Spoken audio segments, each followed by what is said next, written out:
Okay, good evening to you all. Today I want to welcome you.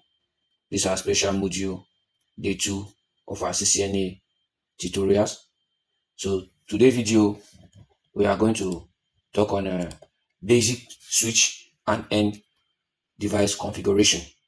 So today we're going to have an exceptional class today, where we're going to have some having some acquaintance with Cisco iOS. So we're going to do some basic configuration. So let's continue. In this module, these are the things that we're going to learn throughout this module. We're going to learn Cisco ISO Access, ISO navigation, the command structure, basic device configuration, safe configuration, port and addressing, configuring IP addressing, verifying connectivity. So you see a lot of practical exercises, and this is an interesting class because it's just like a foundation onto this course, because a lot of things going to be shared throughout this module. So let's proceed. Stay with us till the end, because at the end there will be an exercise session and an assignment to keep yourself acquainted with networking. Okay, let's proceed. So our first slide in chapter 1 is Cisco IOS Access. First of all, you need to understand the structure of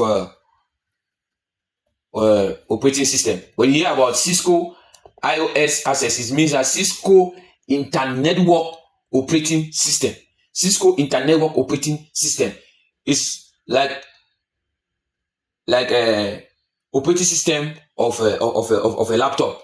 For example, you have operating systems like Windows, you have Mac, you have Apple, you have Android. These are various operating systems. So for Cisco devices or gadgets, their own operating system is what they call iOS, which is Internetwork Operating System. So before we go further to see that, we're going to discuss the different layer of an operating system. An operating system operates in different layers, or we're going to talk about different. You have the share, the user interface that allow users to request specific tasks from the computer. This request can be made either through the CLI or the GUI interface. The CLI is a command line interface, and the GUI is a graphical user interface. So this share is what gives the user the ability to do a particular request. Like for example, when you see into your browser, into your desktop, you see applications. It is a share that gives you the ability for you to see that application, for you to click, especially application like a game. You want to request to play a game. So what gives you that interface for you to see that application to do that request is a share. So go to the next one, the kernel. It communicates between the hardware and the software of a computer and manage how hardware resources are used to meet software requirements. You see, so it's like in between the hardware and the software. It's in between the hardware and the software. So when the user gives a request, it's a kernel that takes the request based on the hardware or based on the software that is in place in that on that machine, to give it to the hardware to tell the hardware what to do. It's just like an operating system. An operating system gives the ability of a user to carry out a request. When the user click maybe a browser or maybe an application, an app, when he clicks that app, it is at the level corner where it takes a request from the user and give it to the hardware to tell the hardware this is what the user want you to do. So you need to generate or carry out this function or carry out this program or carry out this request for the user and display. When you carry out the request, he gives the output back to the operating system, which is the kernel, and the kernel now display it back to the user, which the user, by the help of the share, the user can easily view the output. So lastly, the hardware. The hardware is a physical part of the computer, including underlying electronics. So, for example, you see this is the diagram shows here. You have the user, which is sitting here, and then the share, which is said it is the interface that allows the user to do what? to request a particular task. And the kernel now is like where the operating system is. So when you give a request, the operating system takes it and tell the hardware what to do. Like this man wants to play a game. Okay, run the necessary hardware component that will give him the display of the game. So when he does the request, he gives back the output to the software. The software now display the output to the shell so that the user now can get a view of the output. So that is how most of the electronic devices works. They are made up of these three. So let's continue. So now we're talking about a GUI, which is a graphical user interface. A GUI allows the users to interact with the system using an environment. You interact with the system using an environment of graphical icons, menus, and windows. For example, this is a window dashboard here. So the GUI gives you the opportunity for you to interact with these icons, where you can now use these icons to generate a request. Which is request that is being taken by the software, the operating system running here, because these are software. So the operating system takes it and now tell the hardware, which is the computer as a whole, to run this request. After the computer runs the request, it gives back the response back to the operating system, and the operating system now display it now for you to see it, for the users to see it on this graphical interface. So the graphical user interface is more friendly, and require less knowledge on the underlying command structure that controls the system. Yes, this one is more friendly because what you just need to do is just know what you want to click, and you click, that's how it goes. It is different from a command line interface, because here you see most of the software being built in a way that a user can easily interact with and easily identify and know what this is used for, and know what this is used for without any extra knowledge in terms of specifications, like professional specifications. So example of these are Windows. You see the different examples of Windows, Mac, Linux, Apple, and Android. So the UI can fail, it can crash, or it can simply not operate as specified for some specific reasons. It can crash because, especially when a machine is being compromised, and the machine is being compromised with the attack of a worm or maybe a virus. It can crash the GUI.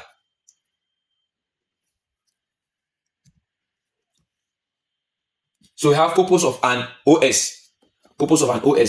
operating system. A PC operating system enable a user to do the following: use a mouse to make a selection and run a program. I said it all. Enter text and text-based command. Said it all. Now we look for the other side where we have the CLI. We say the CLI is a command line interface. Here you don't see icons. You don't see specific icons like as you are seeing here. You see an icon. This one is a computer. This one is a putty. This one is what? There you don't see icons. What you just see is a command line terminal. It's a terminal where what you receive just an input of a particular command to carry out a request or to perform a task. So at this level, you need another knowledge, advanced knowledge, for you to operate in this level, because there's a particular command. First of all, you need to understand the different mode of a command line, and then the commands that are eligible to run in a specific mode. So you see, all this now require you to have an additional knowledge for you to execute a task using command line. So these are two interfaces that a user can use to access a device, either using graphical user interface or a command line interface. And we said the network has components, and we saw some of the components, and more of these components, we saw some of the components in our last class, and more of the components are devices that need a user to access the devices, and the user can only access the devices using these two interfaces, either graphical user interface or a command line user interface. So that's why it's very important to study this, because some network devices comes, like for example, the firewalls. FortiGate firewalls, you can use GUI, you can still use CLI. And there are some big commands that if you wanted to perform in that firewall, you must use the CLI, not the GUI. So you see some network devices has these two interfaces, but while there are others that has only one, which is a CLI. So we'll go ahead and see more. There are others that just have only one to the GUI.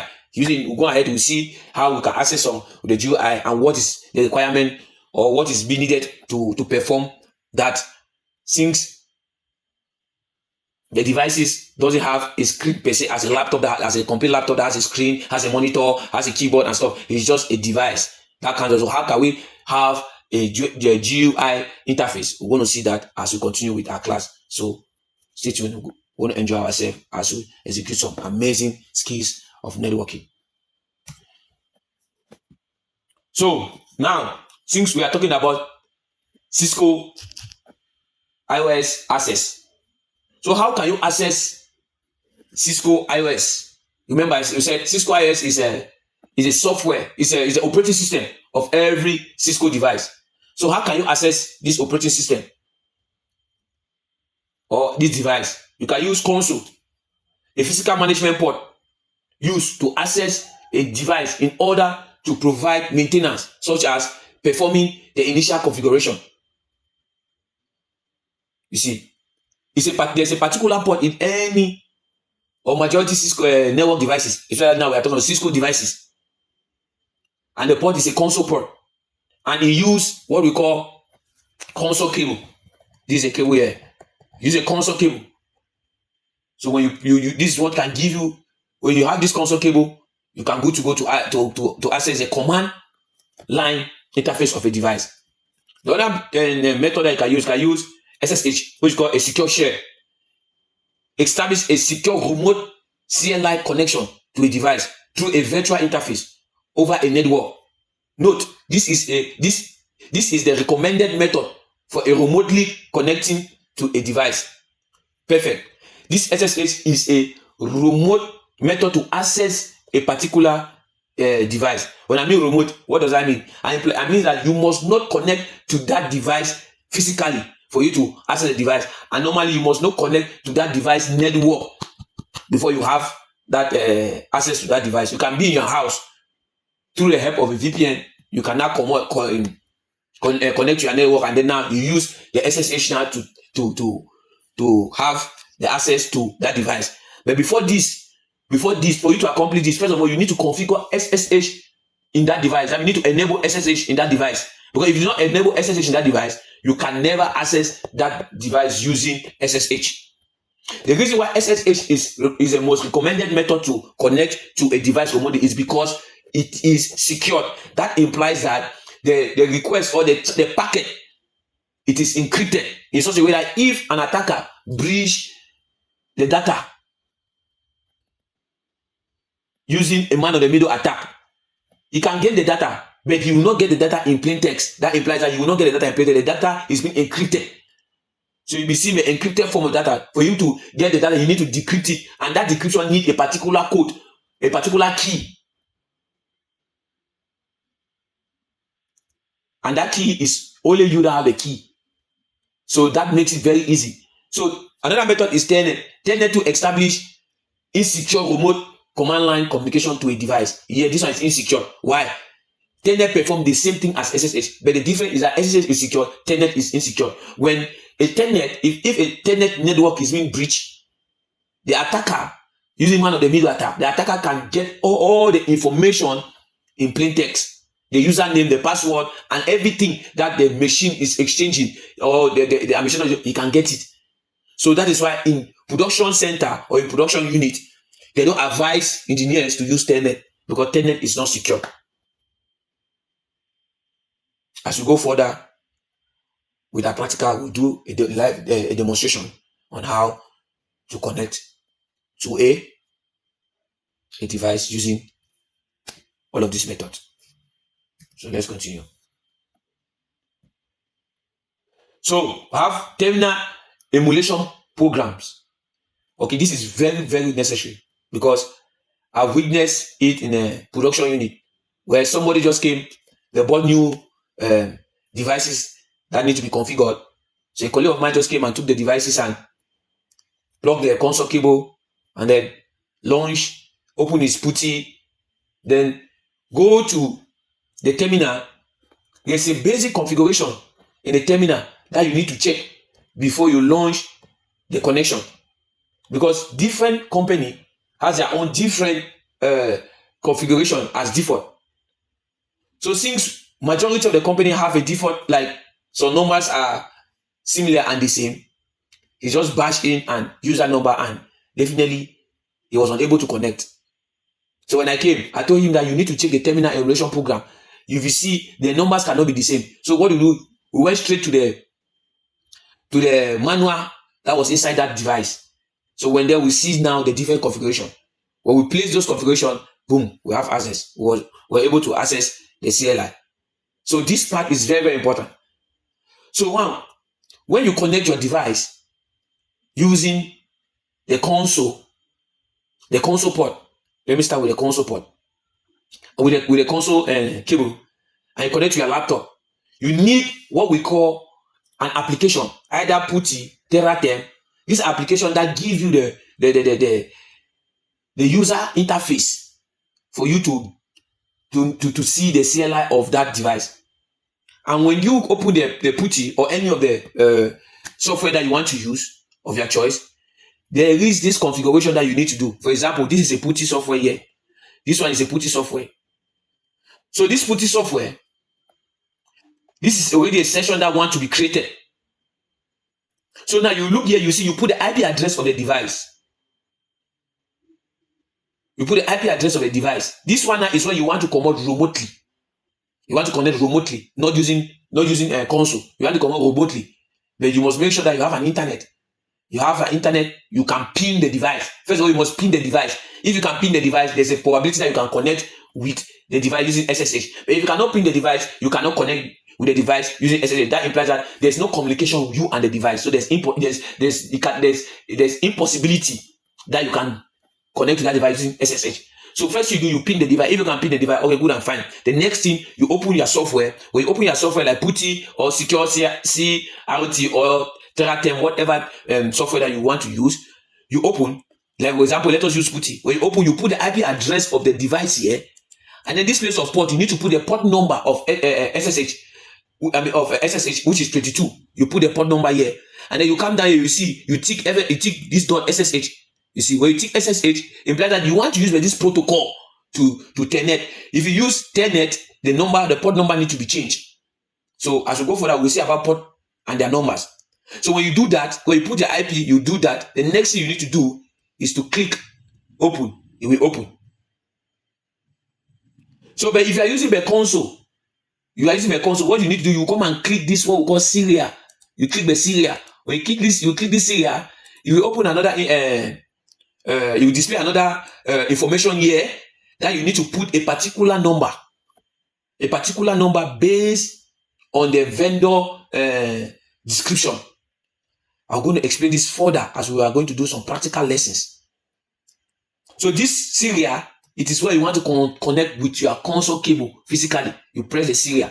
If you want to connect remotely, what you need to do is to ensure, first of all, you can pin the device. Secondly, you can now use, if it's SSH, you click SSH here, and you put the port number, and then you put the IP address of the device that you want to access. And then if it is Telnet, you put this, but mind you, Telnet is not a production unit protocol because it's not secure.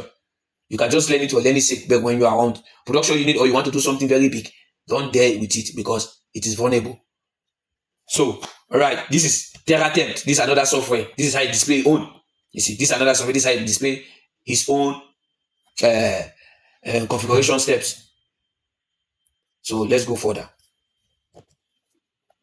So we are going to talk about now the iOS navigation. The iOS navigation, how to navigate inside navigate the iOS. You know, the iOS is an operating system of Cisco gadgets. So how to navigate inside. If you get access to it, how do you go to navigate inside, what do you need, and stuff like that. So let's continue. All right, we have to see primary commands mode. Primary commands mode. So first of all, when you succeed getting access to the command line, following the various steps that we just discussed, using any of the methods, be physical or remote methods, and using the different software that we just discussed, this is how you're going to see it. You're going to see you appear like this. This is a iOS of Cisco devices. You see, this is a switch. Here it shows a name, and then this sign now tells you the mode. You see, the first thing you give it a name, which is a switch or a router or a firewall, whatever, you give it a name. If it's a router, you give it a name or router. And then this less than sign here, it is a name of a mode. So this is what we're going to discuss about. A name of a mode. You see this hash sign here. This hash sign here too is another name of a mode. So this mode helps you to know where you are and the privilege that you have, or what you can do, the kind of activities you can perform when you are in this mode, and the kind of activities you can perform when you are in this mode, and what you need to do. So this is what we are going to discuss now. So we have different types of mode. You see, the primary command mode, we are going to see that. First, user execution mode. User execution mode is this one that you see the name of the device and the less than sign. When you see the name of the device and less than sign, know that you are at the user execution mode. So at this user execution mode, it allows access to only a limited number of basic monitoring commands. So when you are in this mode, you don't have the ability to change any commands, but you have the ability to do what? To monitor, to verify commands, to verify what has been done in the device, what is going on on the device, and how the device is operating. But you cannot change anything at this level. In this mode, you don't have the privilege to change anything. In this mode, you cannot change. What you need to do just to verify, monitor the state of the device, what has been configured, and what is going on with the device. You see, to know the identity is first, you see the name of the device, followed with a less than sign or symbol. So the second mode is privileged execution mode.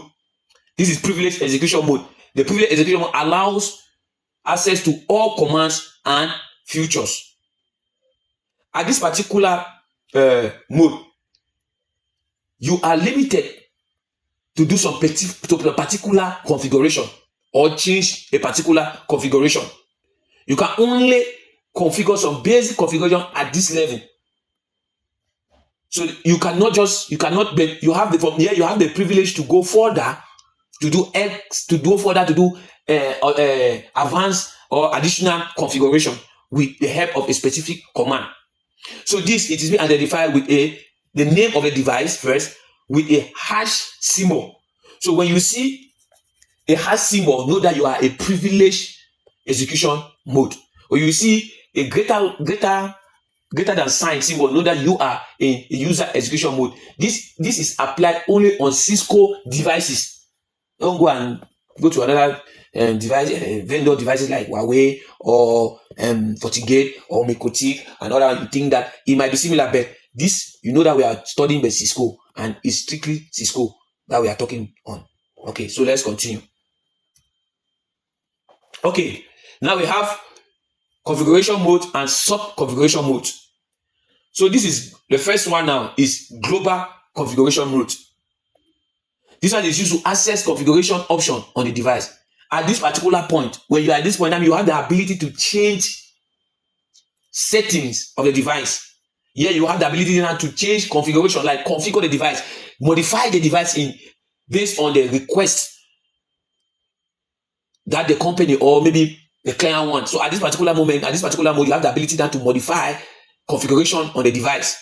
So how is this appear onto you? First of all, you will see the name of the device, switch. If it's a switch, you will switch. And then the second one, you see a bracket where you see configure. Where you see config, know that you are in global configuration mode. And then next, follow with a hash. A global configuration mode. So the line configuration mode is used to configure console line, SH line, tenant line, and auxiliary access. So when you see line mode, know that this is a particular. You remember I said that for you to have a remote access of a device, you need to configure that device to allow remote access. That means you need to enable remote access on the device. And for you to do that, you must configure the device. And this is a place, or this is a mode that you can configure that line. You can configure that remote access, or even the console access. For example, if you want to put some restrictions, like for example, that you don't want somebody that when the person just connect to the console, boom, the person just has direct access to the command line. No, you want something that when the person connect to the console, first thing the person need to identify himself. Like you put some what you call authentication, put some password and username, so that you restrict unauthorized access. So all these things can be configured at this level. This is the configure the line configuration mode. So how does it apply? So when you see yourself in you see the device name, you see in bracket configuration line or config line, and then the bracket close, and they say, I know that you are at the line configuration mode where you can configure the different access to the iOS, maybe the physical access, which is the console, or the remote access, which is through SSH or Telnet. Because as an engineer, you need to configure these lines and implement security so that an unauthorized person cannot just bash into your device. Because if they get access to your device iOS, they can change your configuration. That means they can breach your network and steal information or data and or crash your network. So it is very important. So the next one is interface configuration mode. Interface configuration mode is used to configure a switch port or router interface. For example, if a router is having a particular interface or is connected to a port is connected to a particular device. For example, if they say, okay, this is a router here, and then this is a switch here. And then now this switch is connected, this router is connected to this switch, and behind this switch you have pieces, 3 pieces, here. So we know that what makes the packet to flow in the network is address. It's address. We have the Twitter, you have MAC address and IP addresses. So at this particular interface here on the router, you must configure the IP address. You must apply an address here to tell the people that this port, this is my address. So if you want to send anything to me, you can pass through this address. So this address is being configured in the interface configuration mode. That is where you configure a port or an interface of a switch or of a router. So if you go to line configuration mode and you put a command of configuring a port or configuring an interface, a router interface, it will reject the command because you are putting a correct command in a wrong mode. So for you to carry an effective work, you must put a correct or accurate command to alongside to accurate mode. That means the required mode. So it is very, very important to know these different modes, so that don't be in a hurry during production unit and you are struggling if imputing correct command in wrong mode, and then you are wondering what is wrong with my device, what is wrong with my device, what is wrong. Meanwhile, you are just doing the wrong thing at the wrong environment. I mean, you are doing the right thing and the wrong in the wrong environment. Pardon me. You are doing the right thing and the wrong environment. So it is very necessary to master this mode. When you master the mode, you can really know how to operate or navigate the iOS, the Cisco IOS. So let's continue. So this video now we're covering the following privilege mode. So I would like to do a little bit simulation with my packet tracer. Let's do a little bit simulation with my packet tracer to see how we can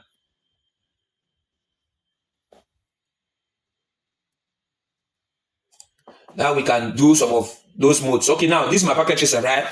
So we'll pick the switch or a router. I will place a router here, and then now we'll take our desktop or our PC or laptop. We'll put it here.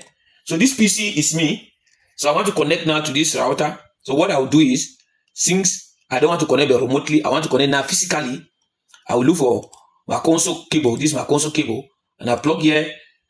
I'll plug here.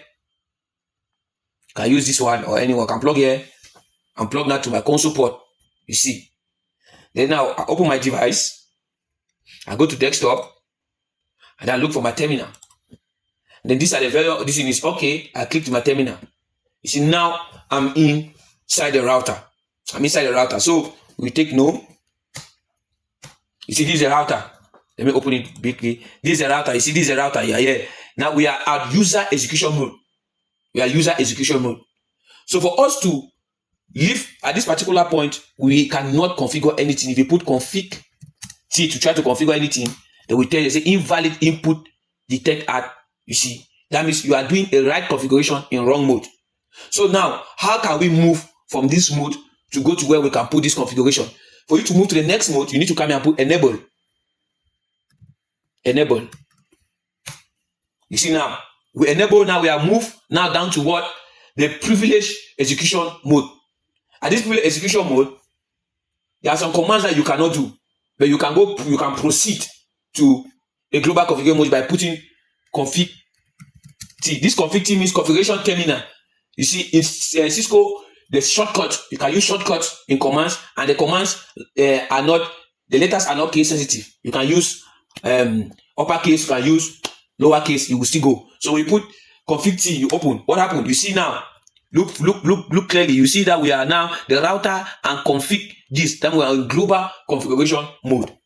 So if you want to go now to a line configuration mode, we're going to put line, and then what do you want to do? Console. Put console is cons. Put 0. What do you see now? We are now in router. The name of the router config line. Now we are on line configuration mode. Now we can change. We can now modify the console line. Put some parameters that we want to do in our console line. We're going to do more of this as we continue with our class. So okay, now you have seen some of the modes. We have put some commands of the modes. So let us go back to our course. We will come back here and do some more practicals and see how we enjoy ourselves with networking. Okay, let's proceed.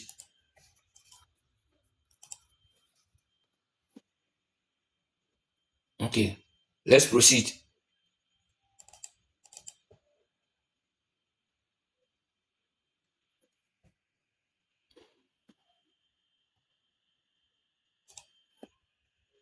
Okay, let's proceed. Let's proceed. What slides were we? Okay, so now we just did some exercise where we talk of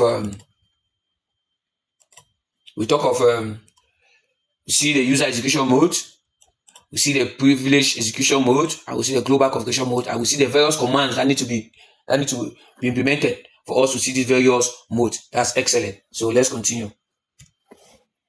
All right, navigating between the iOS mode. Example, perfect. This is what we just did. We enable, I will move to global configuration, privileged execution mode. We put lines. Oh, this is what we did. So there's something I need to tell you. You use exit to go back one step behind. It's just like backing, where you want to go back. Because since, when you are using graphical user interface, you have back. If you want to go back, you press back. Yeah, since we are configured, we are going for you to come back. That means one step back, you press exit. When you press exit, you go back. You see now, for example, if you move from user execution mode by putting enable, and you come to privilege execution mode. If you want to go back to user execution mode, you need to put exit. When you put exit here, it will take you back, one step back. So when you go to this is a global configuration mode, and for us to reach your global configuration mode here is to put configuration terminal or config T. You will come at this particular mode. So for you to go back to this privileged user mode, you need to put exit. When you put exit, you go back. And when you are here, when you put exit, you come here and you see put again exit, you go back here to this user execution mode. And it applies to all of the signal. If you want to go back one step back at the command line, you use exit. Okay. So this is a sub-interface mode. Sub-interface mode. Sub-interface mode is another interface. This is very, very important, especially when you are talking of inter-VLAN routing, using router of a stick, where you inter-route different VLANs at the point of the router. You need to understand that you must have a sub-interface. So this sub-interface is very, very important. And we're going to see how to implement that sub-interface. And to remove the sub-interfaces as we talk, it is going, you exit one step, or when you use N, command or combine Control Z, it takes you back. So this is area where we'll do more of practicals because it is very, very, very important. So when you see something like config T or config if, we'll see all that as we continue. So like for example, when you see config T, you know that you are in the interface. You see, you are in the interface. Because now when you are in a global configuration mode, when you put interface fast internet 0/0, which is a interface of the router, it will go now directly to that interface. This is config if, now you are in that interface. So anything you are implementing or you are putting here, you are modifying the interface. Or you are imputing commands to that interface. So interesting. We're going to do more exercises on this at the end of the class. Okay. So here's a video. We already talked of this already. How to this, we'll do that as time goes on. So the command structure, after understanding what is a Cisco IOS, and then understanding how to navigate into the Cisco IOS, knowing the different modes from user execution mode, privilege mode, global configuration mode, sub-interface mode, line configuration mode, to know all these modes, now is for you to understand the structure of the command. Because I earlier said you can have a good command but implementing in a wrong mode. Likewise, you can be in a good mode imputing wrong command. So you need to understand the structure of the command. When you understand the structure of the command, it will be very easy for you to identify your fault when implementing a particular command in the iOS. Okay, let's go. So now this is a basic iOS command structure. You see, this is a command structure.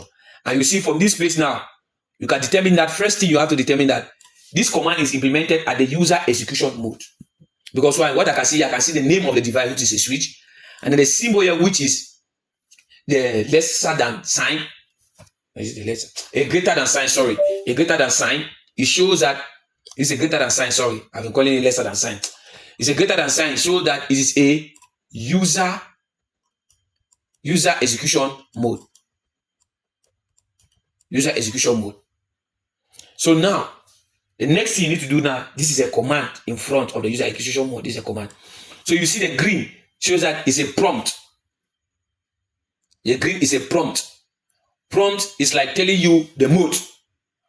And this one give you an insight based on, oh, I'm in this prompt. This is what I can do at this prompt. I cannot implement something that like this. Like for example, if I'm the prompt, I know this prompt is mainly for monitoring and to see what it has been configured in this device. I cannot modify anything at this prompt. So if I'm coming here to put something that needs to modify the device at this level, that implies that I need to work on myself. Because definitely, as I know that this point is on monitoring, what I need to know is a keyword just to monitor, not a keyword to modify that I need to be putting here as a command. So the next thing now is the command. The command is this show. This is a command. Show is a command. Likewise here, ping is a command. Here is a prompt. And then I have a space. There must be, after the command, there must be a space. You cannot join the command with a keyword or argument. Keyword or argument is what that you want the command. It's just like what you are requesting for the command to do. So you cannot join the command with the argument. It will give you an error message. So you have to give a space. After a space, now you put the argument. The argument that use underscore, the arguments that use space, the argument that use hyphen. The argument that use hyphen. So it is very good as you go, you're going to learn more and understand the different arguments and their different patterns. Yes. So you see, you must understand this command structure. It helps a lot. So here is showing the IP protocols. So when you click this, when you run this command, it will show the various IP protocols in that device. When you do this command, is to test the connectivity between that device with this destination IP address. And it will give you the request if the pin is successful or not, if the connectivity is successful or not. So this is the structure. This is a command structure. You must know the prompt, and you must know that the command does not match with the argument or keyword. Okay, so let's proceed. So the iOS command syntax check. This is the iOS command syntax check. A command might require one or more arguments, as I said, to determine the keywords and arguments required for a command, referred to the command syntax. Boldface text indicates commands and keys words that are entering as shown, while italic text indicate an argument for which the user provides the value. This is a very, very important aspect for us to know. And these aspects will be communicated more practically. So when we are doing the practical section, I'll be showing you what it means.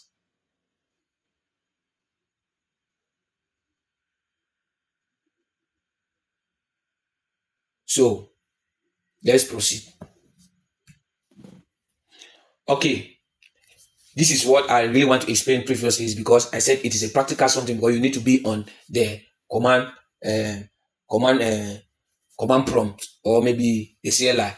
You need to be on the prompt for you to display. But so lucky, we are blessed that we have a prompt here already that has been displayed to us here to explain this. So now they say the command syntax provide the pattern or a format that must be used when entering a command. You see, this shows a keyword and an argument. You see, other one is bold, other one is asterisk, like it's italic. So now you see the command is pin, and the user defines argument is the IP address. So the command is pin, which is always bold and like this, and then the argument, which is a keyword that you want this pin to execute, must always appear italica form, and it's not bold. So this command helps to test the connectivity, as I said. And then the command trace route and the user defined argument is IP address of the destination device. So this is another command again. Trace route, this is a command that shows, and the argument is the IP address. So this one is just to display the path in which that device, this device that you are running this command takes to reach its destination. The different paths, the different devices, the different nodes or hop count that he passes before reaching the destination of this IP address that you are putting, like this. So if a command is complex with multiple arguments, you must see it represent like this. You see, this one now is made up of a lot of what I call different commands in different layers.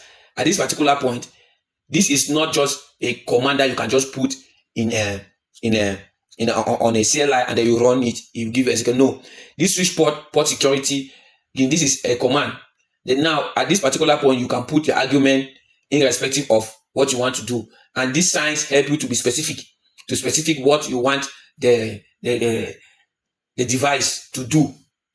You know, the device don't need to, for example, if you are using the monitoring level, you don't want to monitor all the interface, you want to monitor a particular interface, you can use symbols like this to specify the particular and display or output you want the device to show to you. So as I said, as we go on, we'll be doing a lot of exercises concerning this, and good projects that will make us to implement such steps. Okay. All right. So we have iOS help feature. You know, one thing is that there's a lot of commands that the engineer need to store in their head to carry their project. But what the Cisco IOS have to help the engineer is what we call the help commands. The help commands help you to know the different commands that you can carry out in different modes or prompt. Different mode, like for example, if you are at the user execution mode, you can use a help command. When you use a help command will tell you the different kind of command that can be run or that you can be used at that particular prompt. And this is like a reminder or a help to tell you that, okay, this is what you can do. And with this help button, you can carry a step-by-step successful command in different prompts effectively. Help by help, step-by-step help. Okay, for example, this is a router here at a privileged privileged user mode. And now he wants to pin. When you put pin, then maybe you don't know what to put next. But you know about pin, but you don't know what to put next. You put space and equal sign. It will tell you the different commands that can follow immediately after pin, or a different argument that can be followed immediately after pin. So you have word, pin, destination, address, or host name. You can pin based on the host name. If you have what we call like DNS.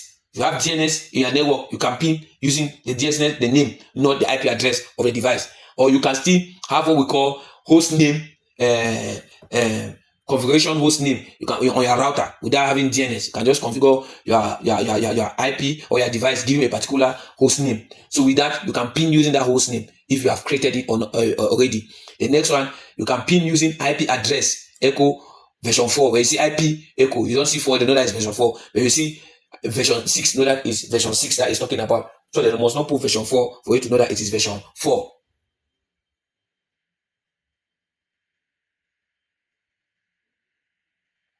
So that is how it goes. And then another method of help is that it gives you directive. Like for example, if you run a particular command on a prompt and then you forget maybe a keyword or a command, it will give you a notification and indicate where the fault is. Like for example, say invalid input detect at. You show you that at this particular place there's a fault there. You have missed. You have left out a particular keyword or a particular command for it to execute this. Like for example, you have interface this. It lets you to understand that first, which prompt are you? You are at a user a privileged configuration mode. So you can never run an interface command in privileged execution mode. So there's a problem. So you need to do what? You need to go to a global configuration mode before you cannot impute such a command. So this one is a notification to help you to know errors based on your commands. While this one on the other side, this one help you to give you a step-by-step guide on how to carry out a specific command successfully. So that is iOS help features. It is very, very important. It's very important. It help you to troubleshoot your commands and help you to refresh your mind based on the various commands. Okay, let's go. But mind you, if you don't have a knowledge on networking and then you want to come and use help command, this help command to give you step by step to execute a particular command, you will fail. Because you need to understand the concept. Because if you don't know the concept, you might not implement it rightly. So that's why it's very, very important for you to understand the concept of networking. So that this help commands is just there to help you out to do or to implement the concept that you know, or remind you some of the keywords or commands that you need to know to implement the concept. Next. Okay, this video is a context-sensitive help and syntax data. Okay, I believe we're going to do this at the end of the class. A practical section to see how to use the help commands and all that stuff. Okay, hotkeys and shortcuts. The iOS command line interface provides hotkeys and shortcuts that makes configuration, monitoring, and troubleshooting easy. Commands and keys can be shortened to a minimum number of characters that identify a unique selection. For example, configure command can be shortcut to be conf, because configuration is the only command that begins with conf. So this one I said in the command line, it's not strictly put in place that you must finish a full command. No, you can use shortcut. Like for example, you use conf t or config t to change from privileged mode to global configuration mode. But if you find yourself in a position where you use only con, what the device will do, the device will give you the different options, the different command options that contain con, like configuration, like connect, and like console. When we put conf, you see that connect doesn't have F, So now you can go with it. But if you put maybe CO, you see another commands that have CO in the beginning of their of the word. You see, and mind you, this, as I said, is not case sensitive, not case sensitive. That implies that first you write the command in uppercase, so you will go. You write the command in lowercase, so you will still go. So these are the shortcuts and hotkeys of networking. Okay, the table below is a brief list of key strokes to enhance command line editing. This one, these keys help you to do a lot, like tab. Tab help you to complete a partial command name entry. Like for example, if you are at a user execution mode and you put AEN and you press tab key on your keyboard, you will complete that. You will complete the command and put enable. You complete the command for you. You don't need to write it all. You just put EN, you press tab key, it will complete the command for you, and you see the command completed, and you continue to the next step.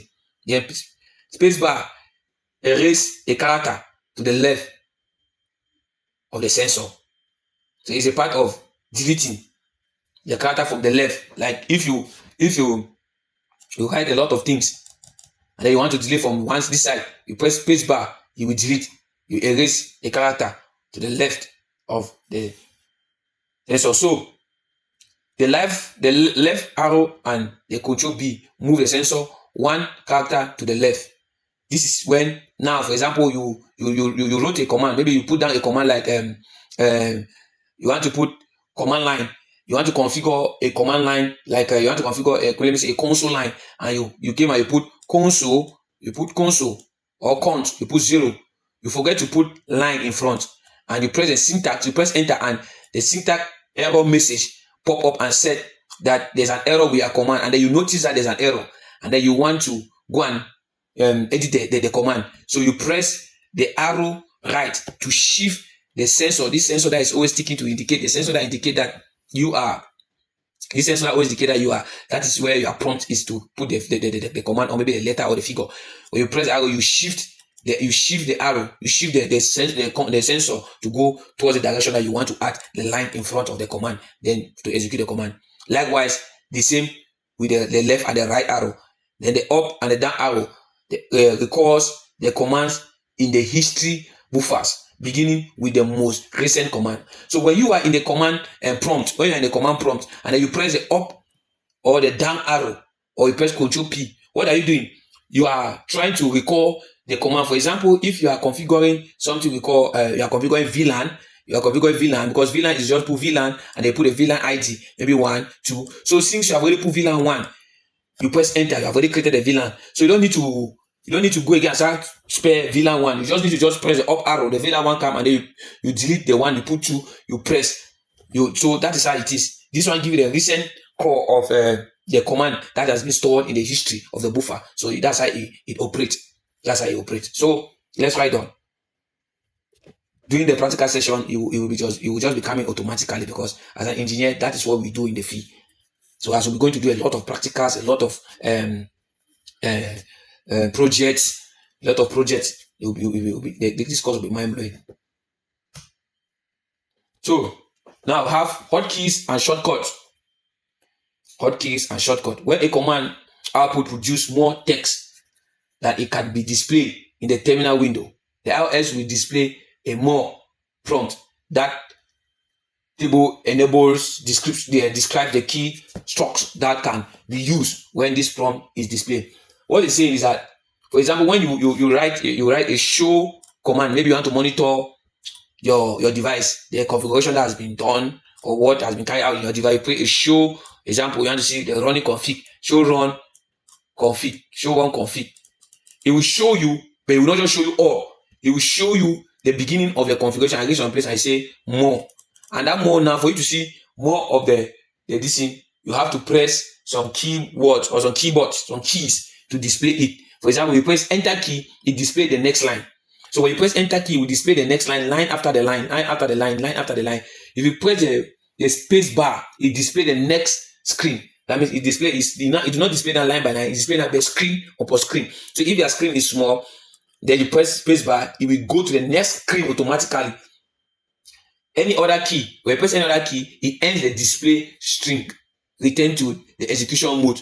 So when you press any other key, it automatically ends the display. You don't display the information again. That implies that you are telling the device that I don't want to see anything. Take me back to the to prompt. I want to put another command. That is how it operates. So Control C, what did Control C do? When in any configuration mode, end the command mode and return to a preparation mode. So when Control C is just like a back, when you are going back, you are going back, you are going back. So these are important keys that help you to ease your configuration or ease your work when working with the device. So more of this will be doing the practical section. Okay.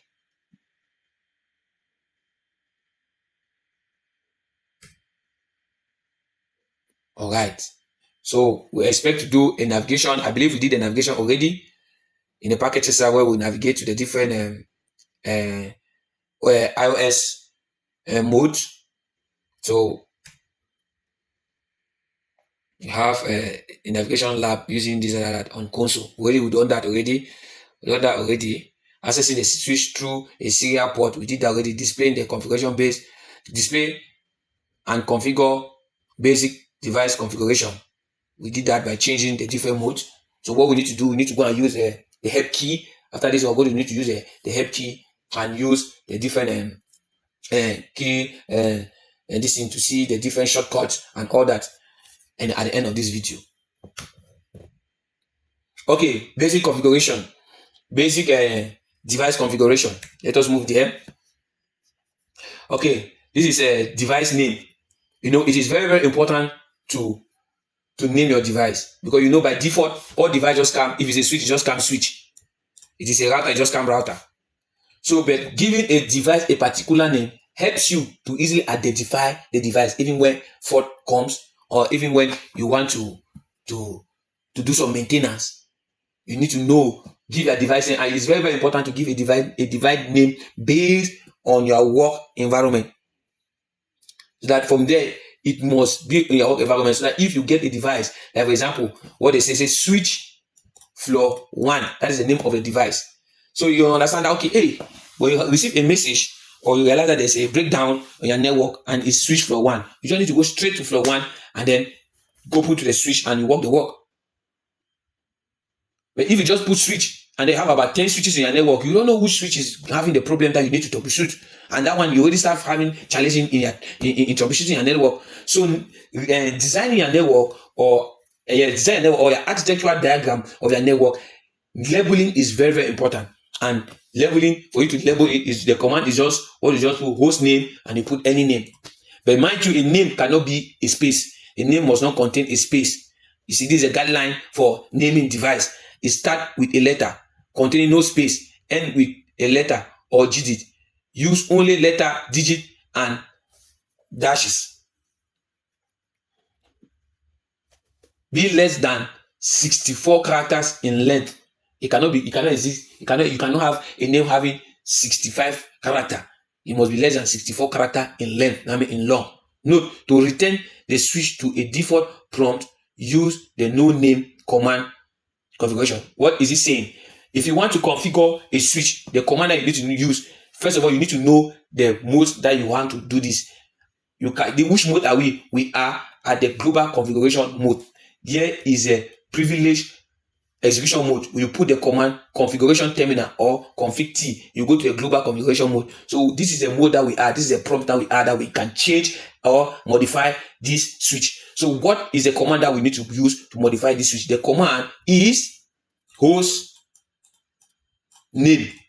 And what is the keyword or argument, which is the name that you want to put? This is the name. So when you do that, immediately you will see, when you press enter, you will realize that your prompt will change.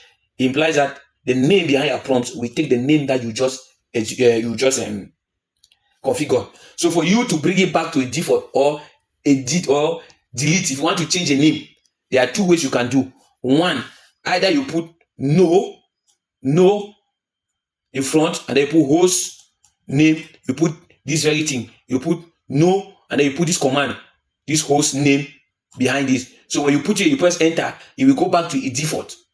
The name will go back to switch default, or rather default as it were. So, or if you have another name that you want to put, you just put host name, and then you put the name. You automatically override this another name. You automatically override this another name. So take note. It is very, very important. Immediately after the class, we'll do a practical session. Mind you, the name starts with a letter. There is no space. It don't contain space. You can have a dash, you can have underscore, but you can have a figure 1, 2, 3, 4, but you cannot have space in the name. So password guidelines. It is very, very important. The password session is very, very important because you cannot be a good network engineer without implementing some security in your device. And this, you cannot just get into your device when they plug console cable and boom, they get into your console line. They can easily put commands and change your commands. No, you need to put a secure system just the way that an authorized person cannot just get into your device. And this will help.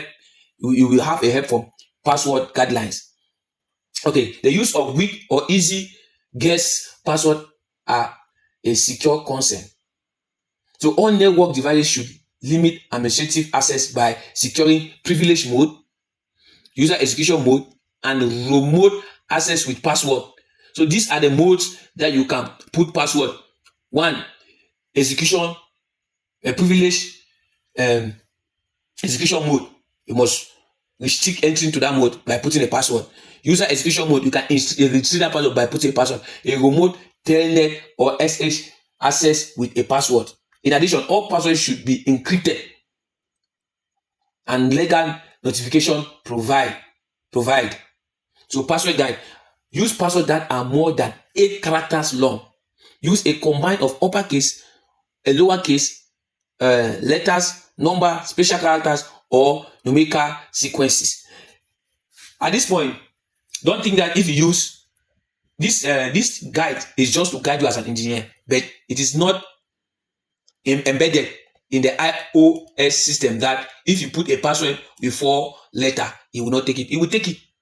If you put a password with 5 letters without mixing all these criteria that they are talking, it don't mean that the device will tell you that wrong command or wrong password. You will still take it. So this one is to help you as an engineer to understand that when you are going in to do any network configuration, you must know the standard of password security guides.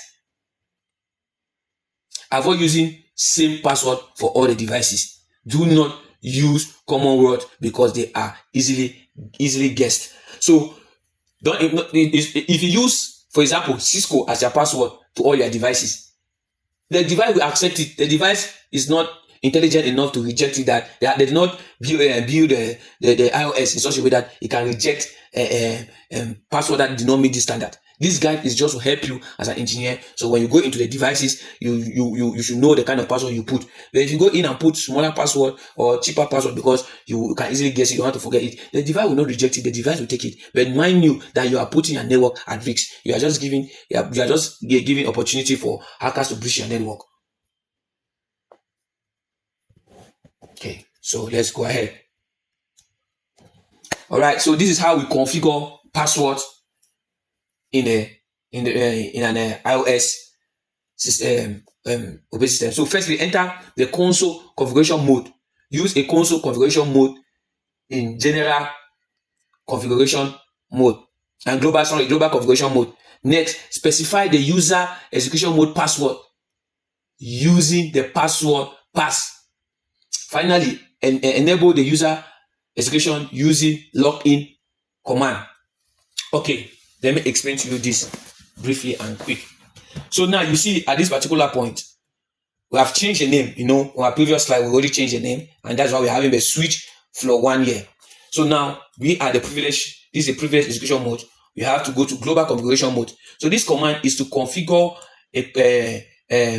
authentication. We're implementing authentication at a level of our console port or console line. So that if a person connects with a console cable into our system, the first thing that pop up is the person to put a password to identify him or herself before getting into the device terminal. So if the person cannot provide the password, then the person is not eligible to access our terminal. That means the person is an authorized administrator. So that is why you see we put this. This is a console line. This is a password, and this is login. So this login is a command that makes the system to understand that this is a password that needs to be implemented into any person that wants to log in using a console port or a console line.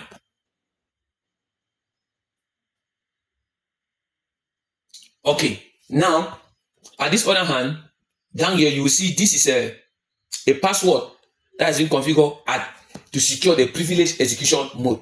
That implies that when you get into the device console, you put the console password.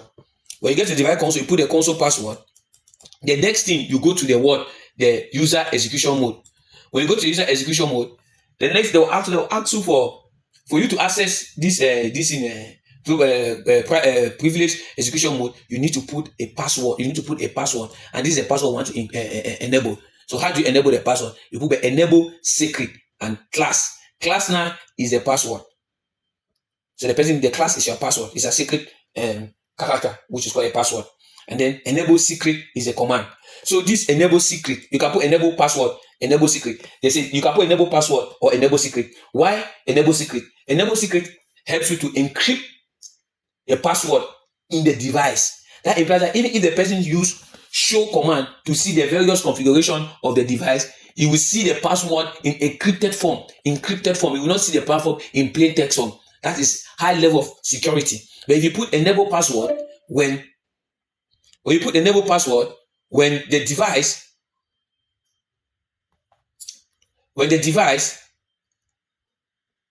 are you there? Are you there?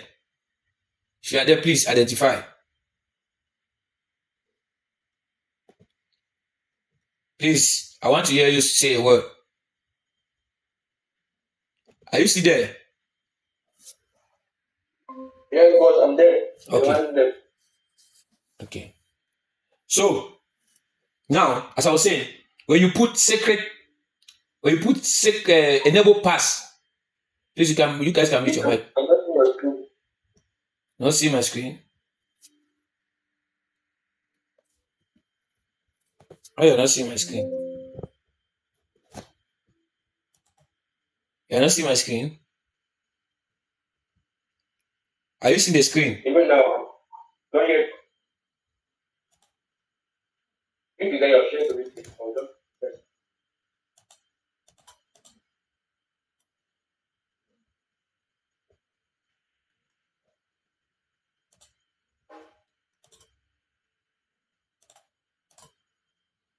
Are you seeing now?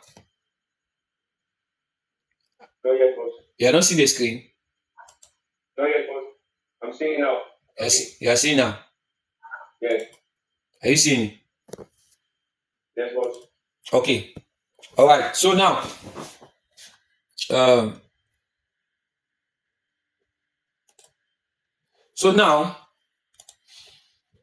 as I was saying, that the reason why we use secret here, they put secret here, because you can still put enable pass or enable secret. Enable pass, because remember this class is a password that needs to be configured, that you want to configure in the device, on the device.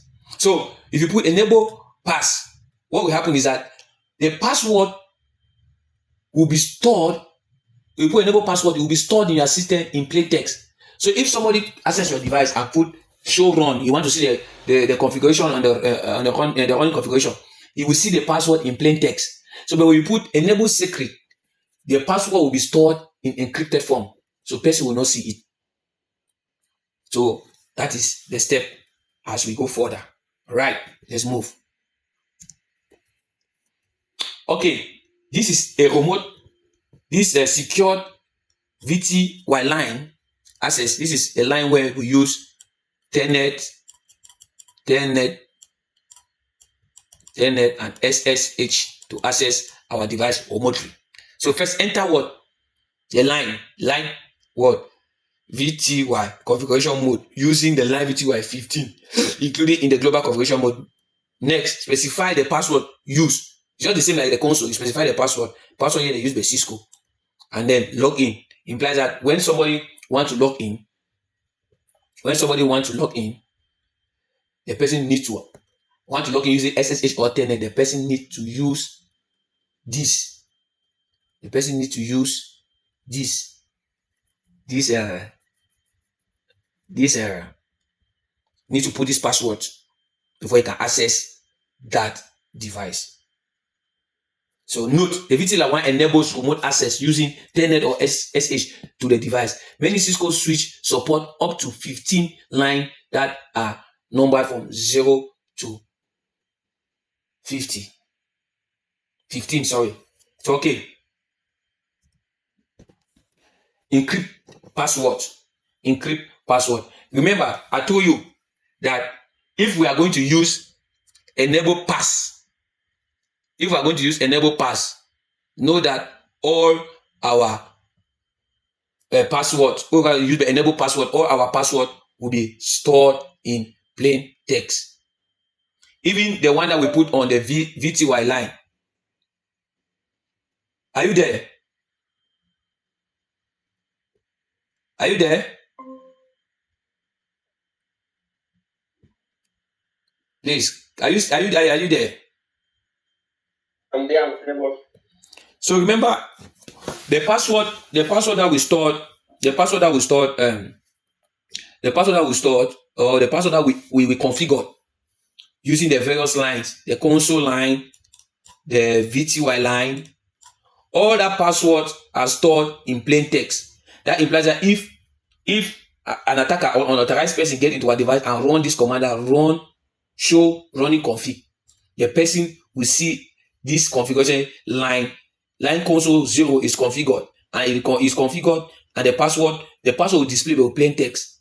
The password will not display with this kind of encrypted code, unless when you run this command, that system password encryption, it implies that every password configured in that device will be encrypted. Every password configured in that device will be encrypted automatically. It will be encrypted. And even the one that you're adding will be encrypted. So you are telling the device that encrypt me every password, so that if somebody runs this kind of command, the person will not see my password. You know, remember we put password as class and password as Cisco, but now you cannot see it with plain text. So let's continue. Banner message. Banner message is very important. Banner message is just like a pop-up message that inform any person that attempt, or any person that have access to your terminal or to your device. A banner message is important to warn unauthorized persons or personnel for attending to access your device. To create a banner message of the day on a network device, use the word banner, MOTD. It's like message of the day. That's the full meaning, MOTD, and then which hash sign, and then you put the message and you close it with hash sign. So this message is in between.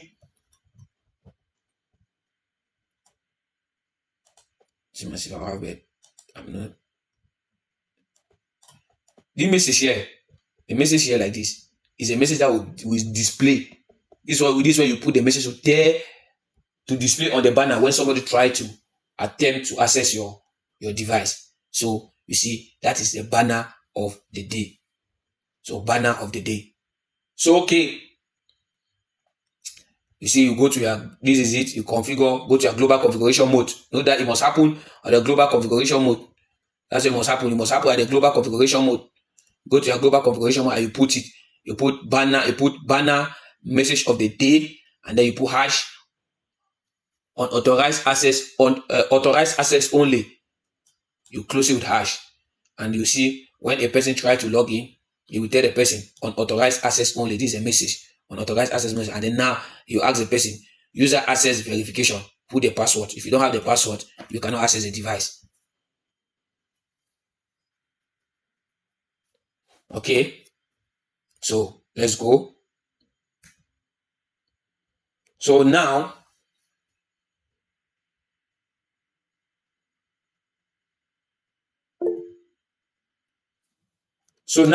the next thing is to save a configuration, because after doing a configuration or modification of in a device, you need to save that configuration, because if the device goes off and you on the device again, you will not, all the configuration will wipe.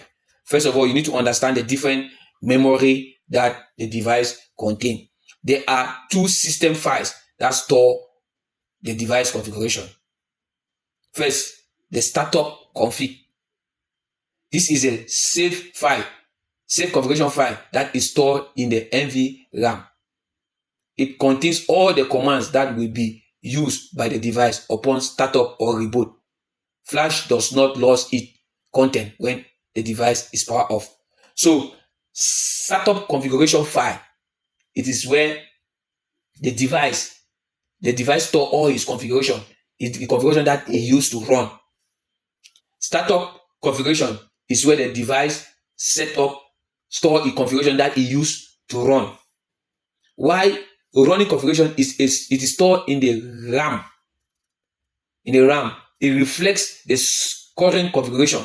Modifying a running configuration affects the operation of the Cisco device immediately.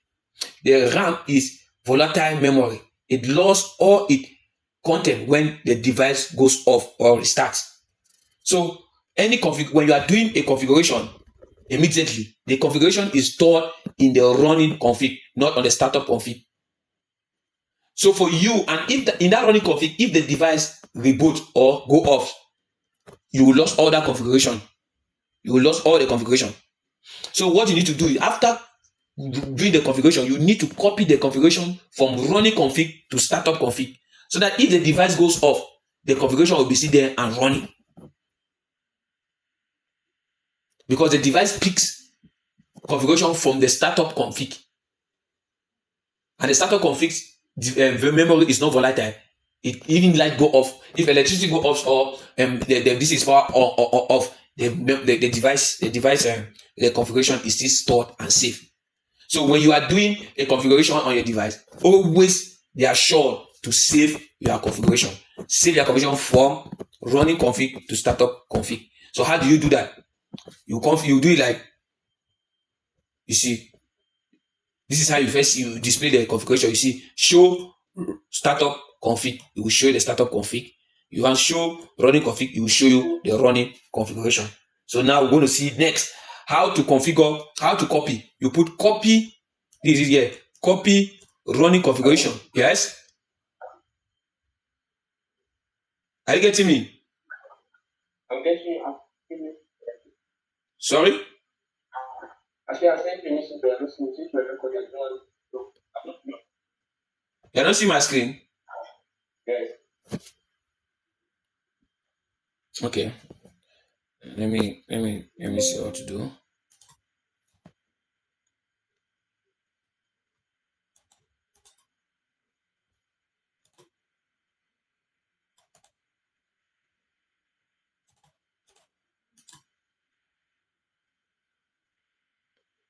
Can you see the screen? Yes, boss.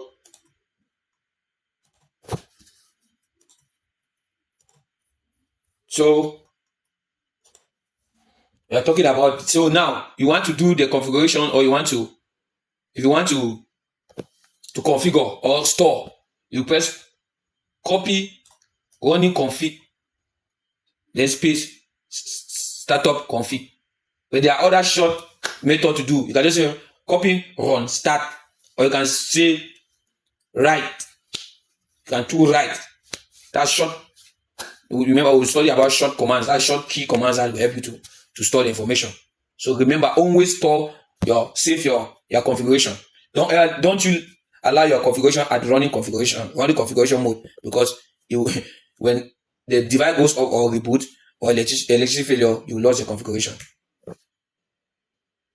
Okay, after running the configuration, let us see some listen. If changes made to the running configuration do not have the desired effect, and the running configuration has not yet been saved, you can restore the device to its previous configuration to do to do this, you can remove the change command individual or reload the device using reload command in the previous mode. This will cause the device to briefly go offline and load to the network downline.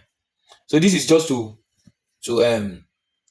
restart. Like if you want to restart a device from a default setting, you just need to put reload. But if you want to erase the configuration of the configuration at the startup configuration, you just put erase startup config. It will delete everything. You remove all the commands that have been stored in the startup configuration.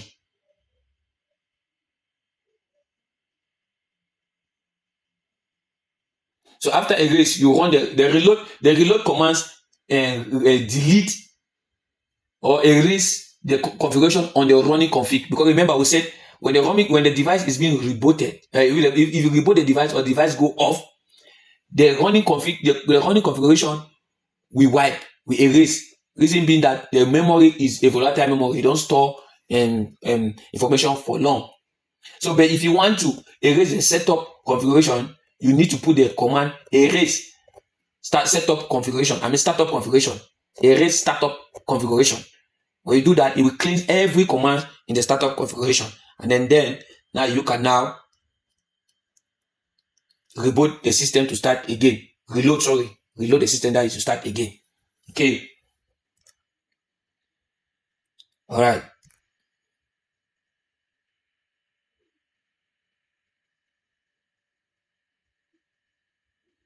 So this is configuring files can be stored and achieved to a text document.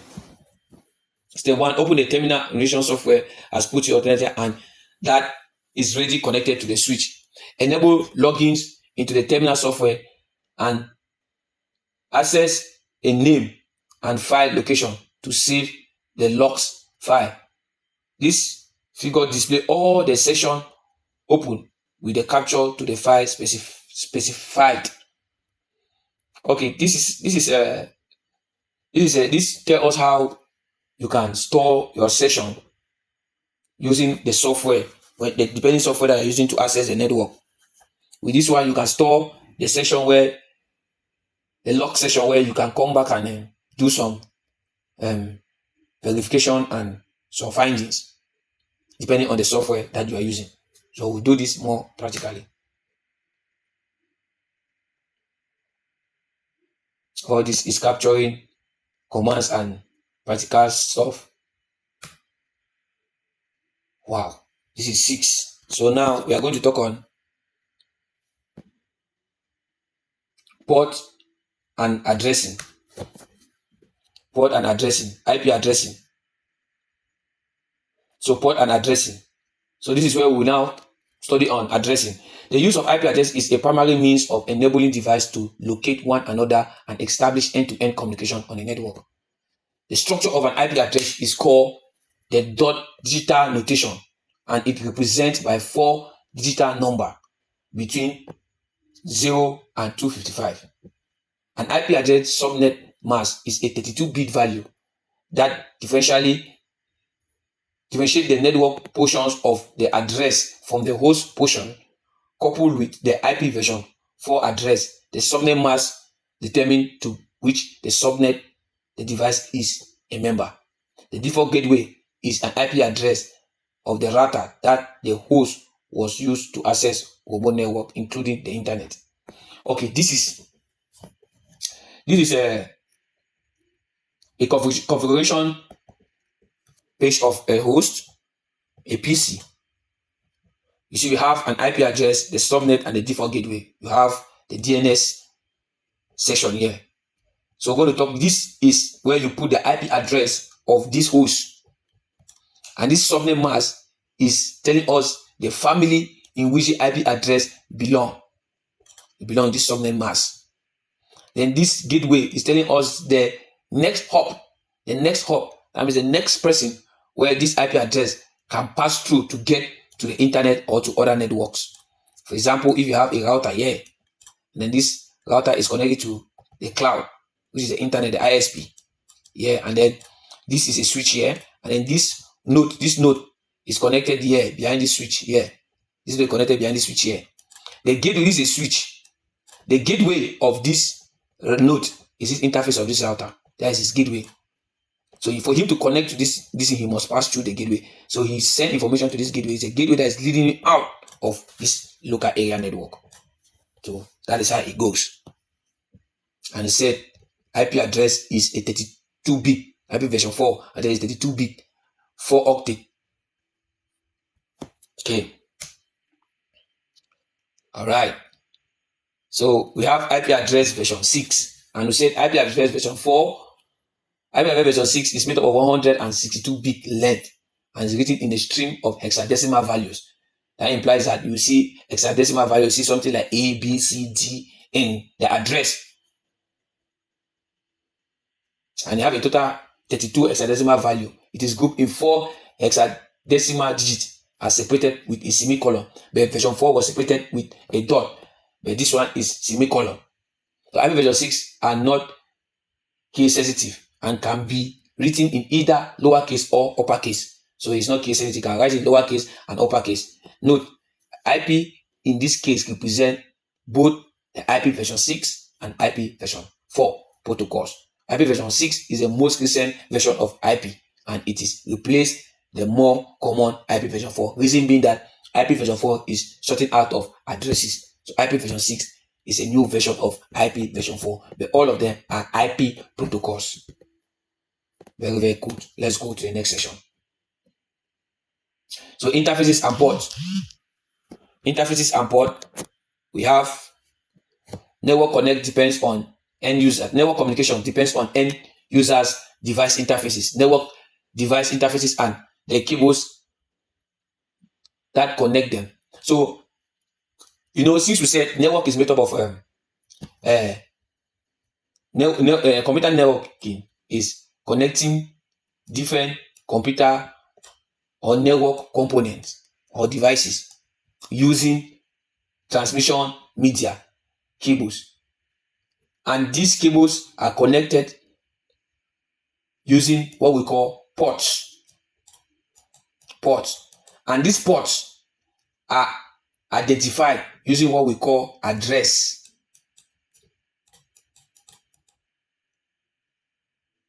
So if you can see, we have different kind of ports and interfaces. We have a wireless interface and wire interfaces, because we know the DC medium is wired and wireless.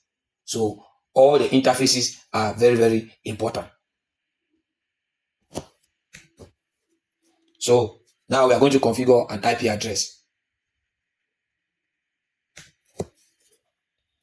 So an IP address configuration using there are two ways to assign an IP address in a network. You have a statical and a dynamical.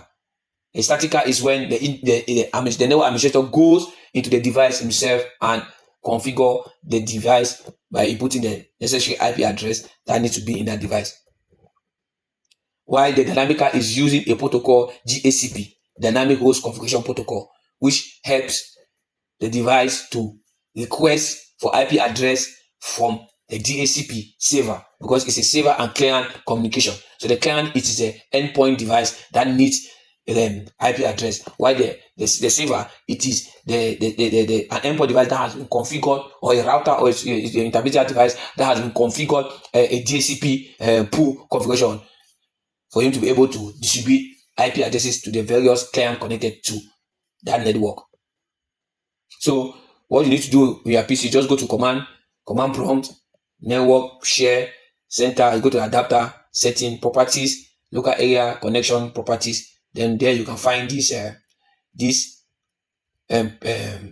display where you can put your this thing. But since we are going to be using a simulation packet tracer, it is different there when you to assign IP address in your network. But this is a standard of a physical device that has been given here. So if you follow the standard, you go to reach at that particular place of your to assign an IP address in your network. And all these things, we're going to do it in practical session. So this is just a theoretical part of this lesson. Very soon we are moving into the practical section. So let's continue. We have automatic IP address configuration for end devices.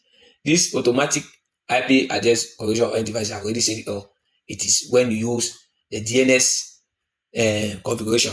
I mean the DHCP configuration, where the DHCP client requests for an IP address from a DHCP server in the network. So all this can be done when following the various steps like this. As I said, there are two ways to assign IP address in the network: statically and dynamically, which is automatic IP address from the server. Okay. All right, we have what we call how to assign an IP address into an interface. So you see, you have interface VLAN 1, we send IP address, I will put no shutdown. The reason why I put no shutdown is because in layer 3 switches and router, their interfaces are administratively shut down. So when you do that, if you put the IP addresses without putting no shutdown, you make you not on the device, the interface to be on. So you put no shutdown on the devices to tell, okay, device is on, you can now come on and start functioning, right? So while layer 2 switches, by default, their interfaces is on. So, but a good method of security is that administrator usually goes and shut it down automatically, shut it down for security reasons. So the no shutdown bring all the interface, the interface VLAN give us the prompt to have an interface prompt, and the IP address is a command that helps us to carry out a specific argument or keywords for the device to execute. And the no shutdown now tells you how to enable the interface and tell the interface that you are ready now for work, so you can now synchronize with the corresponding device. Okay, so right now we have a practical session again. So lastly, we are going to talk about verification, because it is very important. After configuring your devices, you need to verify if the configuration that you did, you implement it successfully, and it's another way to troubleshoot if situation arises in your network. How do you go about it? First of all, by verifying the various kind of configuration that has been made in your network, for you to start seeing if there's the need of amendment to amend it, or need of rollback, or whatever you need to do. So it is very, very important to know some of these configurations that you can use, or commands that you can use to verify your configuration. So, all right. That being said, I believe now we are done with the theoretical session. We are going to move straight now to the practical section with our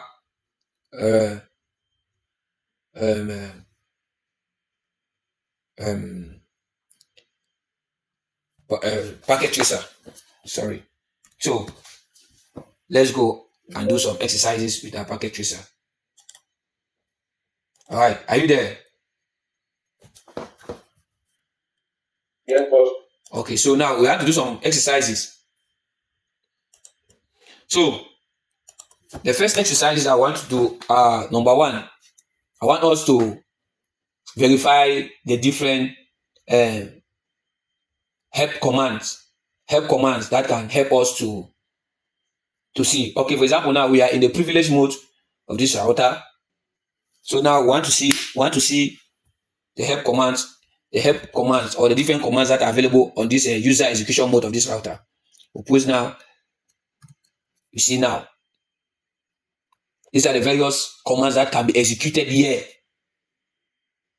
So let us go to use our keywords. Now I want to go to privilege execution mode. So I need to put enable. So I'll put E and I press my tab key. You finish a command to me. You know that tab key was one of the short key this that help us to what we explained earlier. When I press my tab key, you finish it to me. You finish it for me, and I press enter. Where am I now? I'm in the privilege mode. So what I need to do, I need to check the various commands I can perform here in this privilege mode by using my help button, question mark. You see this question mark, and then you see now what they said. They said if a display, what we learned, we say if a display, if our screen is too small for a display to show, we see a more. You see this a more. This is a more button. So if I press enter, it will give me the next line. Enter, it will give me the next line. Enter, it will give me the next line. Enter, it will give me the next line. If I space bar,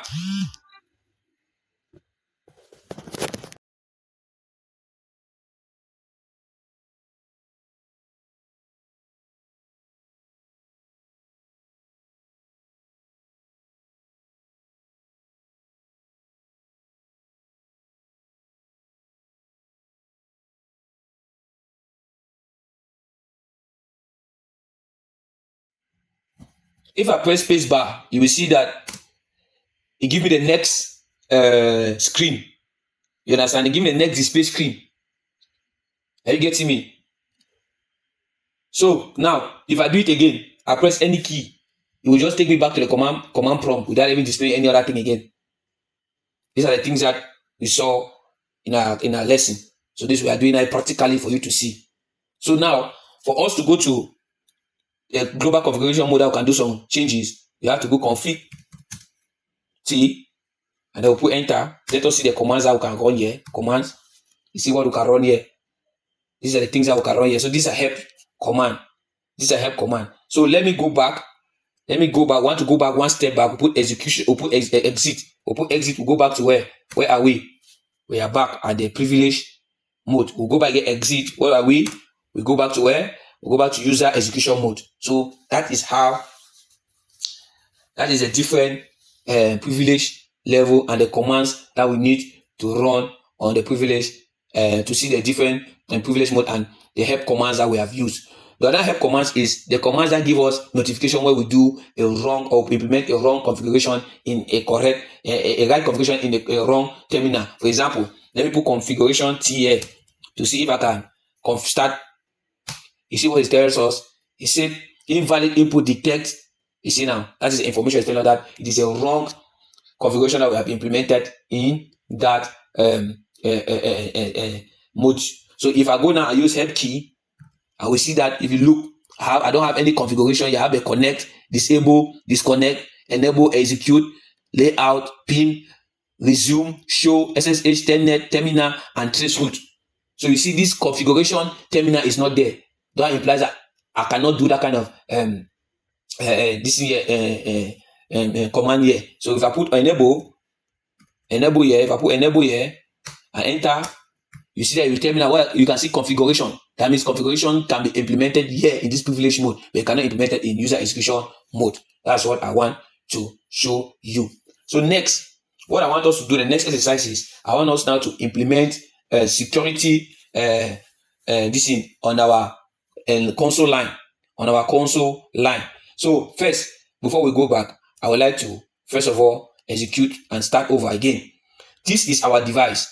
This is our device. This is our console line, and this is our laptop as an administrator. So now we log in and we go to our terminal. Terminal is just like the software that we have as a PuTTY software and TerraTerm. This is on Packet Tracer.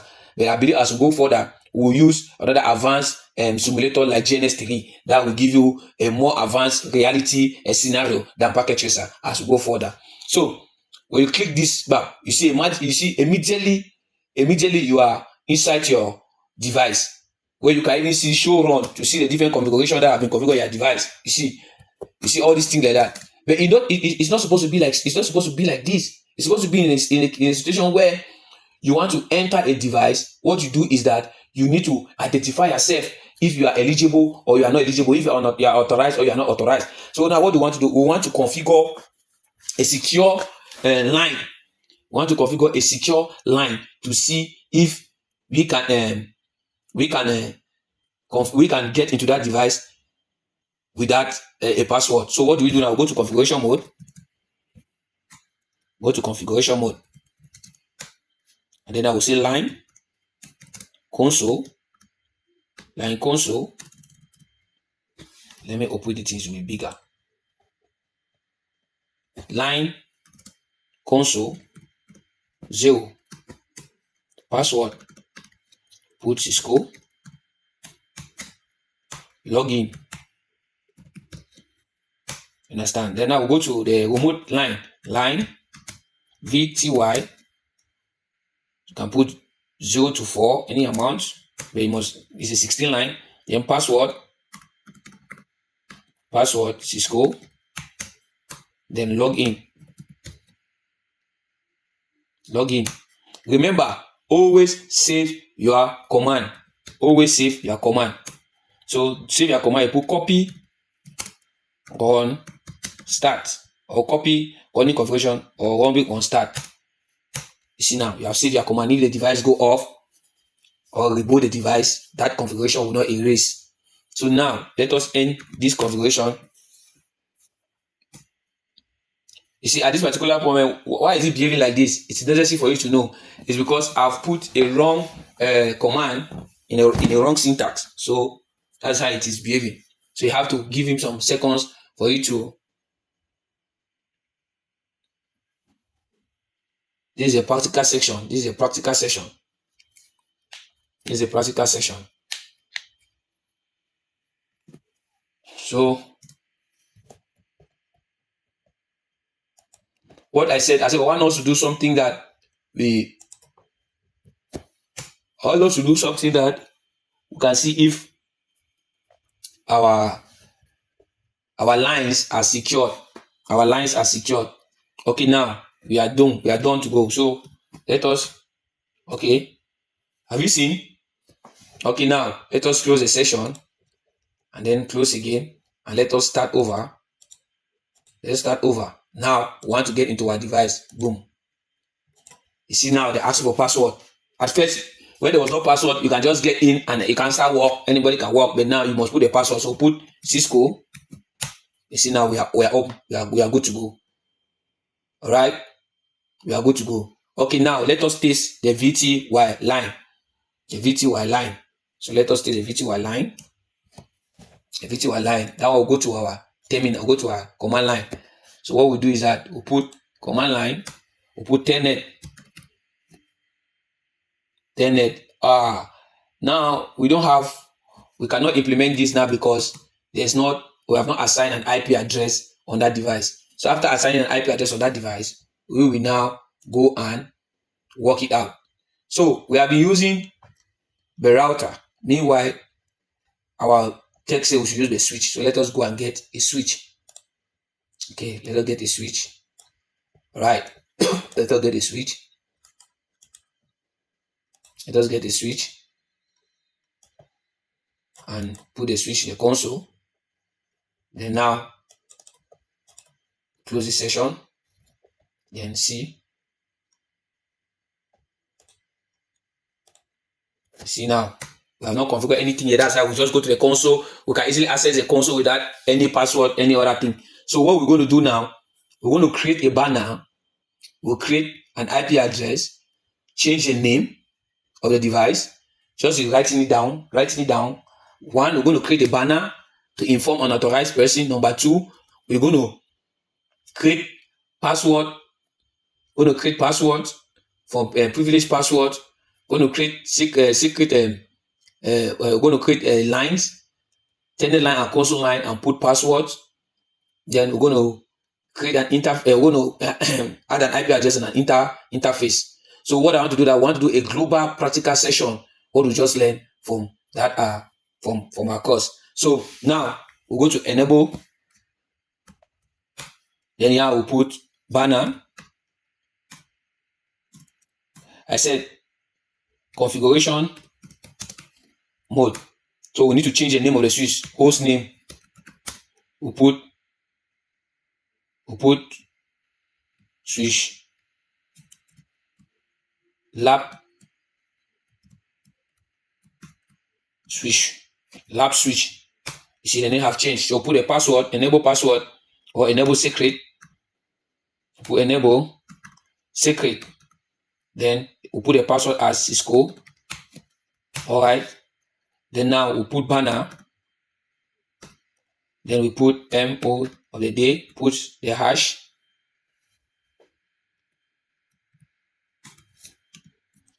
And then put authorized person only. Then close. You enter, the banner is set. Then now what do you want to do? The lines. You see the lines, line, console. This one is nice for console 0. You enter, you put a password as Cisco. Then you log in, so that this, you are telling now the line that this password is for login. Anybody want to log in must put this password, login. Then now we execute one again, back, exit one time again. We go for line, VTY. This is for remote access. 4. We put password. We put Cisco again. And we'll put login again. Okay, execute. What have we done again? Okay, interface. So we got to put interface VLAN 1. We put an IP address. We assign IP address 192.168.10.1. Then 255/24 Then no shutdown to enable the interface. No shutdown. Okay, then that the interface is up. So now,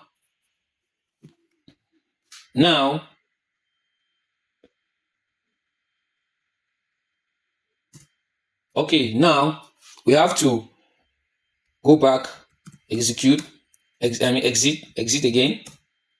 Okay, so I want us to see show run. I want to see running config, show run or running config. Let me open. I want you to see something. Show run. Okay, now you look, see here. You notice that online console, our password is Cisco. VTY line, our password is Cisco. You see now, the password is not encrypted. Why? Because we use the password. So what we need to do, we need to run the encryption this thing, password code. This one, system service password encryption. When we put the service password encryption, we enter, and then we should do again. We do again our show.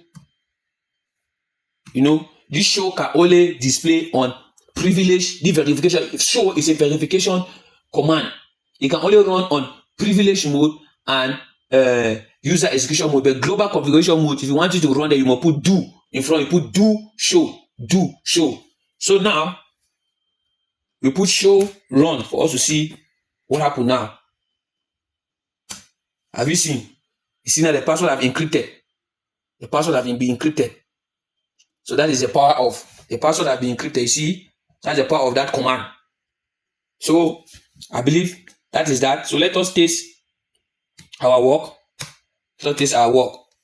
Wow, you see this is our banner. Let us log in back. I want us to log in from this side. Let us log in back. We log in and we log in. Okay, you see, this is our banner. It says authorized person only, and then say put password. So our password was Cisco. We put a Cisco. We enter. We are now at what level? User execution mode. We press enable. We enter now. For us to get privilege mode, we need a password. You know, remember we put a password there. The password was Cisco. We put a password.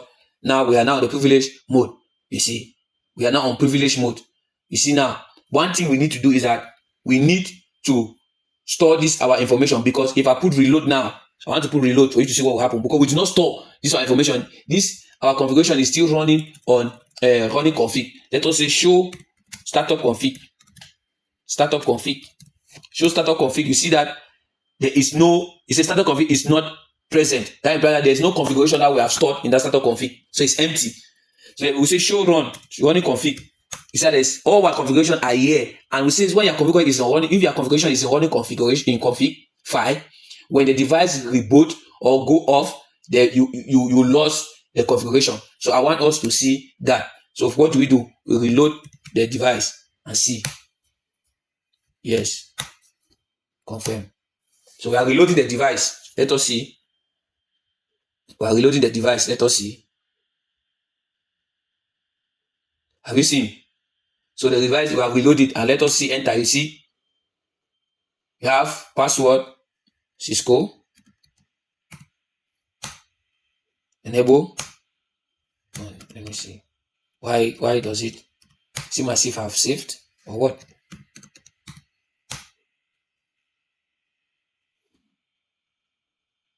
Let me see. Reset. No. Seem as if I've saved the configuration. It's auto wipe. Or if you off the switch and put the switch on, it will go off. It will wipe. It will wipe automatically. Now I want us to test. Meanwhile, we do the the reload. For the time being, since we input a wrong configuration at that moment, for the time being, I want us to test a remote configuration. So say a remote configuration, we need to pin the network. We need to pin the network. What we do is that we put a device, we connect. It's not available port here. These guys are joking. Which kind of switch we choose? Look at which kind of switch here.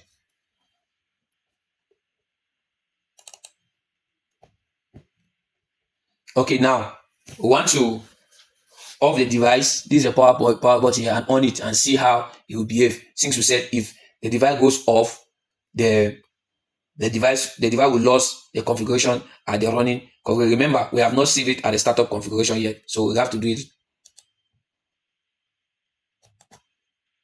You see, now let us see what happened.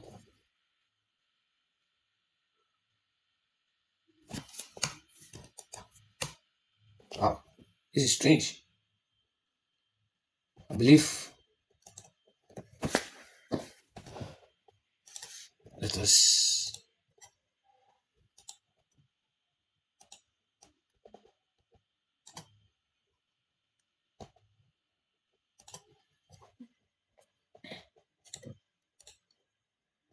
Let us see again.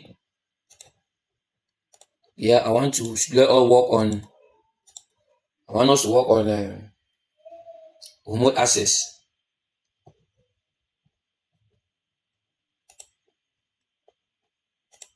I want us to work on remote access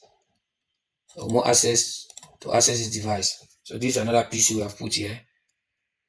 Then what we need to do, we need to put this device an IP address. So this is how you put an IP address in a device on packet tracer. You go to here, I put the IP address 192.168.10.2. Yeah, we have gateway 192.168.10.1. So now we have set the IP address. Okay, this is how you put an IP address of this device. Then now here, let us open and see what is happening. So we have to put Cisco enable password. So I want to do something very, very quick. Here is an advanced stuff, but we will learn it as we go further. Just in case that I want to do something that I can test. We can test the SSH connection to see if the password is secured, and we secure the password and everything. So first of all, let us copy our configuration. Copy on start. Copy on start.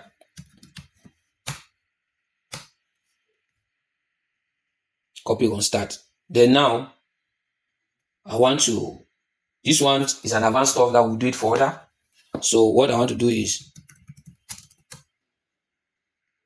at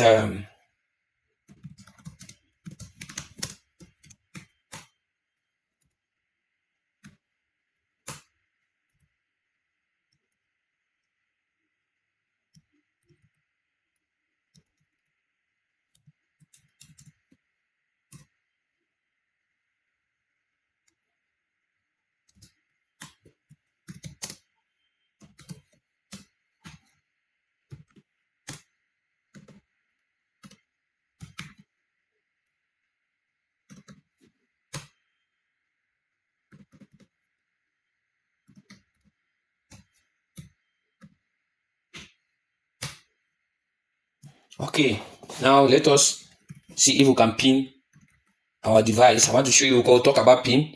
Let us pin our device. See if pin this our, what I want to do is want to pin from this switch. If this switch can communicate with this laptop, if it can communicate, then the laptop, you can now stand from here and see if you can access the CI of this switch from that laptop, because that's what we have configured. So let us pin 192.168.10.2. Let us see. Wow, it is successful. You see, it is successful. We can pin it. That implies that, as I said from my video, that if we can pin it, it shows that we can telnet to it. So let us see from here if we can pin it from this our command line. So let us pin the switch. Now 192.168.10.10.1. Wow, that's it. So now let us telnet. So telnet 1. Let me go to this telnet. Have you seen? Bam, that's it. The access of password is Cisco. Are you seeing? That is a switch terminal we are in. Enabled from that computer. Cisco again. So bam, that's a show run.